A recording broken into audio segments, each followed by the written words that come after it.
알찬 정치 시사 이야기를 술술 풀어보는 송국근의 혼술 11월 14일 목요일입니다. 오늘 오전에 조국 전 법무부 장관이 마침내 검찰에 소환이 돼서 지금 조사를 받고 있습니다. 10월 14일에 법무부 장관에서 퇴임을 했으니까는 퇴임 이후에 딱 한 달 만에 오늘 검찰이 소환을 했습니다. 계속 이번 주 하다가 오늘 결국 소환이 됐는데 피의자 신분이죠. 변호인이 입회를 했습니다. 피의자 신분으로 소환이 됐고, 그런데 이 소환 과정에 대해서 또 여러 가지 말들이 나오고 있습니다. 제가 볼 때는 송국근의 혼술이 봤을 때는 정경심 교수, 조국 전 장관의 부인인 정경심 씨가 검찰에 소환될 때 그때와 또 상당히 비슷한 모습들이 있습니다. 부부가 소환되는데 셀프 특혜를 누리는 셀프 특혜, 검찰에서 그렇게 배려해준 측면도 있지만 본인들이 셀프 특혜를 누리는 그런 부부가 공통점이 있습니다. 그 검찰 소환 과정에서. 하나는 뭐냐면은 소환 날짜를 본인들이 선택했다는 겁니다. 조국 전 장관의 경우에는 검찰에서 이번 주 평일 중에 날짜를 좀 골라서 조사받으러 오라 이렇게 이야기했는데 변호인들과 이렇게 이 날짜를 조율을 했죠. 그 과정에서 조국 전 장관이 오늘을 딱 선택을 했는데, 오늘이 바로 대입 수능 날짜죠. 한파 속에 치러진 대입 수능 날짜입니다.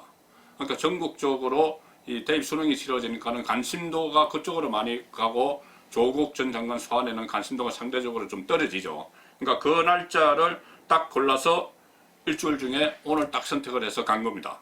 그리고 또 하나, 정경심 씨와 조국 부부의 공통점, 포토라인에 안 썼죠. 포토라인에 안 쓰고 지하 주차장으로 들어가서 올라갔습니다. 정경심 씨는 6번, 구속 전에 6번 소환됐는데 전부 다 지하 주차장으로 가서 그 통제하에 엘리베이터 타고 바로 조사실로 갔습니다. 그래서 검찰로 들어가는 모습은 한 번도 사진 찍힌 적도 없죠.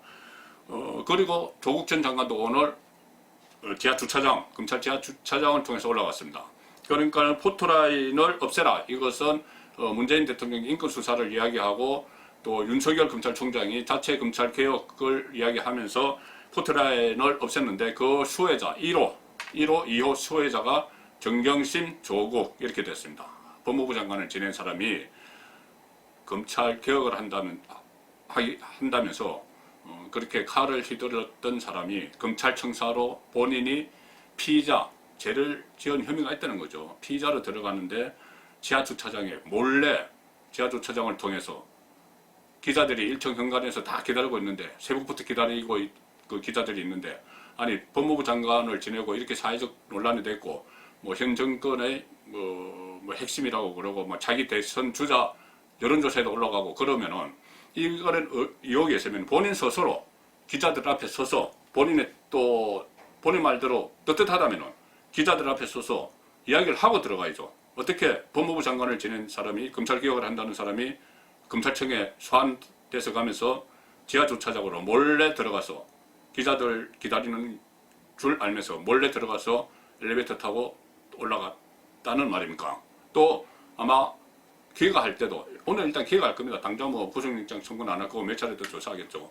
또 기획할 때 또 어떤 모습으로 또 빠져나갈지 그것도 참 궁금해집니다. 아마 정경심 씨와 똑같은 모습으로 빠져나가겠죠. 몰래 살짝 끝나고. 그런데 아마 앞으로는 또 다른 부분도 서로 이렇게 닮은 꼴이 있을지도 모르겠습니다. 예를 들어서 정경심 씨처럼 몸이 아파서 나 못하겠다 이렇게 한다든지, 몸이 아파서 더 이상 조사받을 수 없다, 집에 보내달라 이렇게 한다든지, 조서 열람을 하면서 장시간 또 열람을 하면서 수사를 지연시킨다든지, 또 그런 행태를 보일지도 모르겠습니다.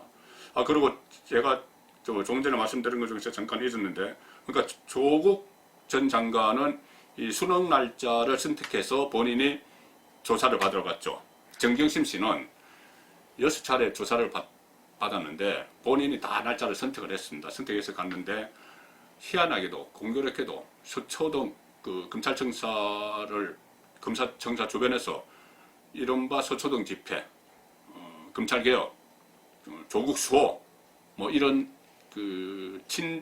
친정부적인 집회가 열렸을 때 꼭 그날을 선택해서 검찰 조사를 받으러 갔습니다. 그러니까 본인이 검찰 조사를 받고 있는데 검찰하고 마주 앉아서 검찰 조사를 받고 있는데 밖에서는 막 정경심, 사랑해요, 조국 수호, 법무, 검찰, 정치 검찰 이런 구호가 막 들러오는 속에서 조사를 받은 거죠. 자, 지금은 이제 그런 집회가 열리지 않으니까는 조국 전 장관은 그런 기회는 활용하지 못하고 수능 한파가 몰아친 오늘 본인이 선택을 한 겁니다. 자, 일단 그 소환 과정에서는 그렇고 앞으로 어떻게 될 것이냐. 가장 핵심은 여러 가지가 있습니다. 조국 전 장관이 받고 있는 혐의는 여러 가지죠. 운동학원 이야기도 있고 또 자녀 입시 비리 문제도 있고 여러 가지가 있는데 선거권을 헌치를 볼 때는 가장 핵심은 뇌물입니다.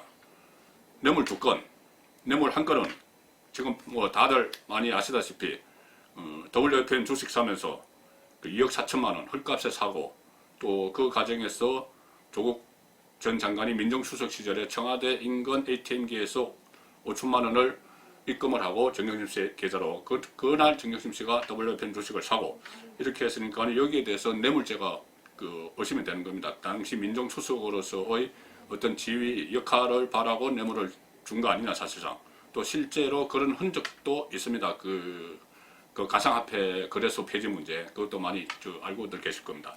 그런 뇌물 1, 뇌물 1은 WFM 주식에 의한 그 뇌물 혐의고 또 뇌물 2, 조국 전 장관 딸 조민 씨 부산대 의학전문대학원에서 2016년부터 6학기 동안 매 학기 200만 원씩 1200만 원을 장학금을 받았죠. 그런데 그때 막 낙제를 해도 장학금을 막 줬습니다.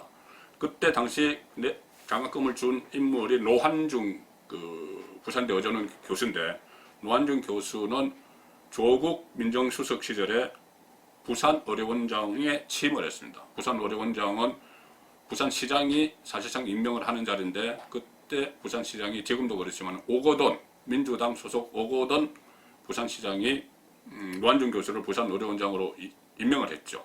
그러니까 그 과정에서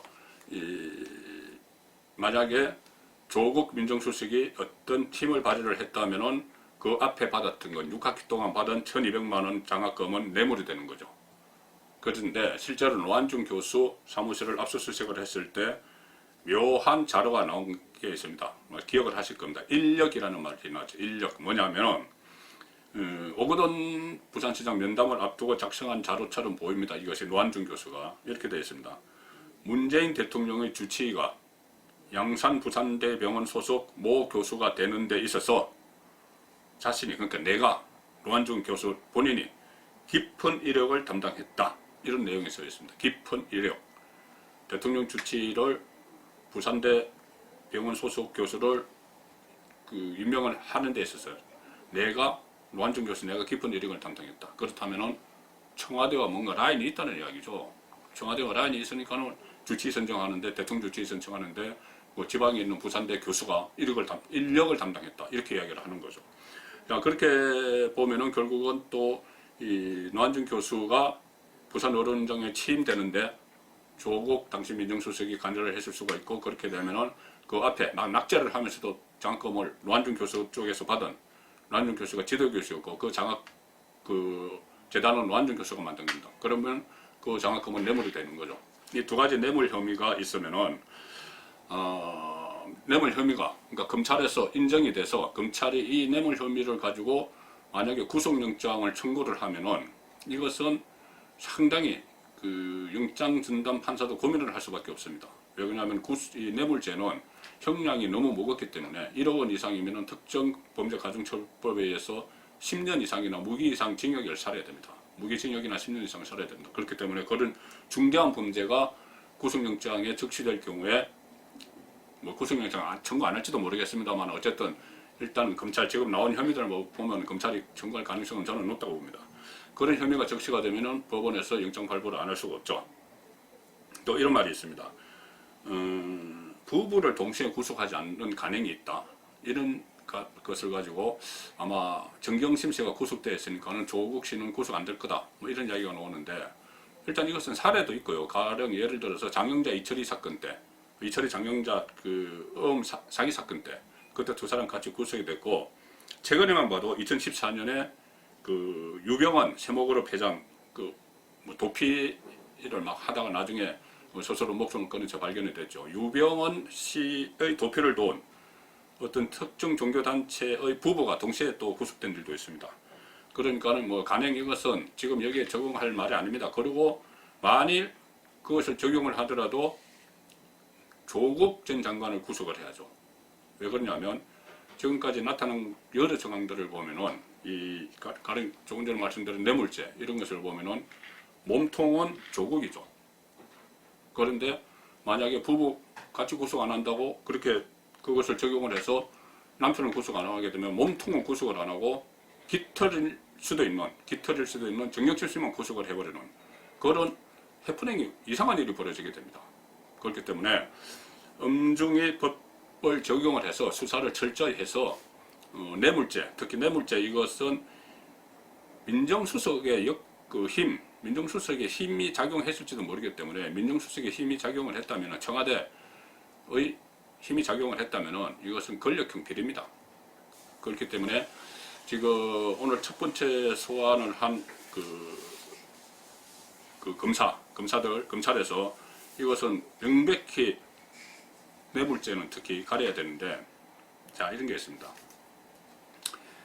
지금 수사를 하고 있는 실무 검사들 물론 지금 검찰 지휘부도 그렇지만은 실무 검사들 상당수가 서울대 법대 출신이죠. 조국 전 장관은 오랫동안 서울대 법대 교수를 했습니다. 그렇다면은 지금 연배가 비슷한 그 검찰 지휘부는 아니더라도 윤석열 총장이나 그 지휘 라인은 아니더라도 실무 검사들 중에서는 조국 교수에게 수업을 받은 검사들도 많이 있을 겁니다. 사제지간이죠.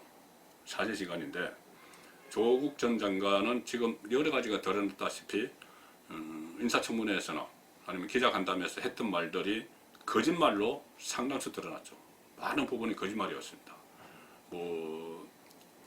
여러 가지 공동학원 문제도 그렇고 자녀 입시 문제도 그렇고 전부 다 모른다고 하고 이 사모펀드도 부인이 한 거다고 그러고 모른다고 하고 했는데 나중에는 본인이 관여한 것이 지금 정황들이 쭉쭉 나오고 있습니다.